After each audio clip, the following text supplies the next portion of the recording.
Teaser ಬಿಟ್ಟಾಗ, ಯುವದು opening teaser ಬಿಟ್ಟಾಗ completely youthful cinema ಅಂತ ಅಂದ್ಕೊಂಡಿದ್ವಿ.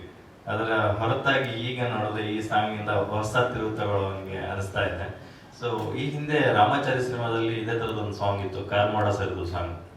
ಅಲ್ಲಿ ಕೂಡ ತಂದೆ ಮಗನ ಬಾಂಧವ್ಯನ ತುಂಬ ಚೆನ್ನಾಗಿ ಎಕ್ಸ್ಪ್ಲೋರ್ ಮಾಡಿದ್ವಿ. ಸೊ ಅದಕ್ಕೂ ಇದಕ್ಕೆ ಏನಾದ್ರು ಸಾಮ್ಯತೆ ಇದೆಯಾ ಅಂತ? ಸಾಮ್ಯತೆ ಇಲ್ಲ, ಅದು ರಾಮಾಚಾರ್ಯಲ್ಲಿ ಹೇಳಿದ್ದು ಬೇರೆ ಎಮೋಷನ್. ಇದು ಒಂದು ಫಾದರ್ ಸನ್ ಲವ್ ಸ್ಟೋರಿ ಅನ್ಬೋದು ನೀವು ಯುವನ. ಅಂದರೆ ಅಷ್ಟು ಮಿಸ್ಅಂಡರ್ಸ್ಟ್ಯಾಂಡಿಂಗ್ಸ್ ಇರ್ತವೆ, ಅಷ್ಟು ಜಗಳಗಳಿರ್ತವೆ, ಮತ್ತು ಅಷ್ಟೇ ದೊಡ್ಡ ಬಾಂಡ್ ಅದರಿಂದ ಬೆಳೆದಿದೆ. ಸೊ ಅದೊಂದು ನ್ಯೂ ಏಜ್ ಫಾದರ್ ಸನ್ ಕಥೆ ಇದು.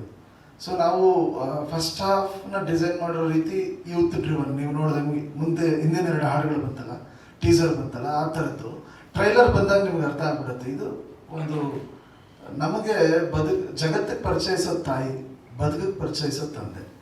ಸೊ ಆ ಬದುಕಿಗೆ ಪರಿಚಯಿಸೋ ಒಂದು ತಂದೆ ಮತ್ತು ಆಮೇಲೆ ಆ ಜರ್ನಿಲಿರುವಂಥ ಮಗ.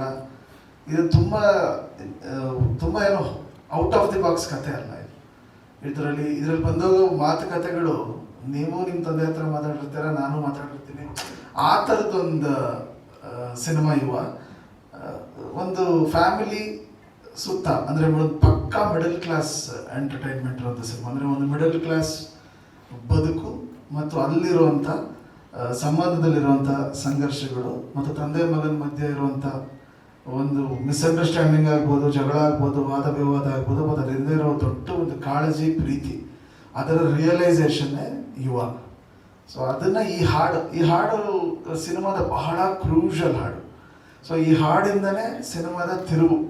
ಇಲ್ಲಿಂದ ಕ್ಯಾರೆಕ್ಟರ್ ಬದಲಾಗುತ್ತೆ, ಗ್ರಾಫ್ ಬದಲಾಗುತ್ತೆ, ಇಲ್ಲಿಂದ ಒಂದು ಜರ್ನಿನೇ ಬೇರೆ ಆಗುತ್ತೆ. ಸೊ ಅದರ ಮುನ್ನುಡಿಯಾಗಿ ಈ ಹಾಡು.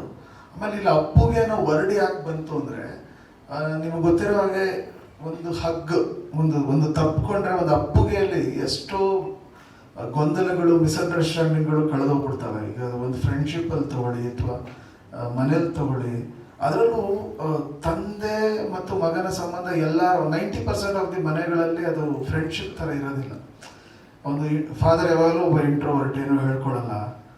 ಸೊ ಆ ಥರ ಇದ್ದಾಗ ಒಂದು ಆ ತಂದೆ ತ್ಯಾಗಗಳು, ಆ ತಂದೆ ಸ್ಯಾಕ್ರಿಫೈಸ್ಗಳನ್ನ ಅರ್ಥ ಆದಾಗ ಅವನು ಫಸ್ಟು ತಂದೆನೋಗಿ ಹಗ್ ಮಾಡ್ಬೇಕನ್ಸುತ್ತೆ. ಈಗ ನಮಗೂ ಅಷ್ಟೇ, ಯಾವುದೋ ಒಂದು ಮಾತೇನೋ ಅಂದ್ಬಿಟ್ಟಿರ್ತೀವಿ ಅಥವಾ ತಲೆಲೇನೋ ಅದೇ ಓಡ್ತಾ ಇರುತ್ತೆ. ಇಲ್ಲ ನಾವು ಮದುವೆ ಆಗಿ ಅಪ್ಪಂದ್ರಾದ್ಮೇಲೆ ನಮಗದು ರಿಯಲೈಸ್ ಆಗುತ್ತೆ.